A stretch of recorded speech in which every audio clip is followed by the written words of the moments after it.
Israel ने अब अपने सबसे बड़े दुश्मन को दहलाना शुरू कर दिया है। इजराइल ने ईरान के अंडरग्राउंड मिसाइल बेस पर धावा बोलकर खामनेई को सीधी चुनौती दे डाली है। यानी डायरेक्ट वॉर अब दो देशों के बीच शुरू होने का सिर्फ औपचारिक ऐलान बचा है। ईरान से इजराइल का भिड़ना तो तय था ही, लेकिन इस टकराव का लेवल क्या होगा ये भी अब साफ हो चुका है। इजराइल ने ईरान के मिसाइल गोदाम को जलाकर खाक करने से युद्ध की शुरुआत कर डाली है। मतलब इजराइल ने ईरान के मिसाइल पावर और न्यूक्लियर पावर को मिट्टी में मिलाने का मिशन शुरू कर दिया है। इजराइल ने ईरान पर डायरेक्ट अटैक की शुरुआत दमिश्क से आई कुछ तस्वीरों के साथ तेज की है। जिस तरह इजराइल हमले कर रहा है, ऐसा लगता है कि जैसे अपने दुश्मन से 100 कदम आगे है। हर हमले पर 100 गुना ज्यादा तबाही मचाता है। इजराइल से दुश्मनी क्या चीज होती है इसे हमास जानता है, हिजबुल्लाह भी समझता है। हूथी लड़ाकों का हश्र इजराइल से दुश्मनी के चलते क्या है ये ईरान को अच्छी तरह पता लग चुका है। अब इजराइल ने सबसे बड़े दुश्मन को दहलाना शुरू कर दिया है।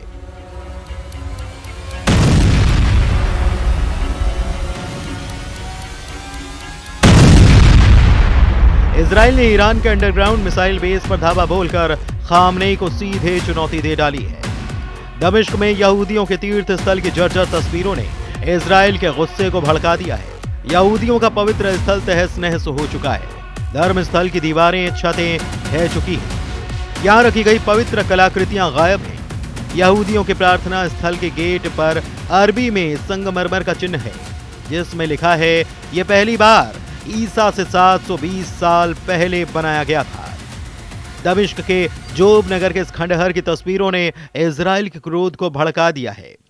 सीरिया के यहूदी नागरिक बखौर चमटौब ने इस वीडियो के जरिए धर्म स्थल को दोबारा संवारने की अपील भी की है।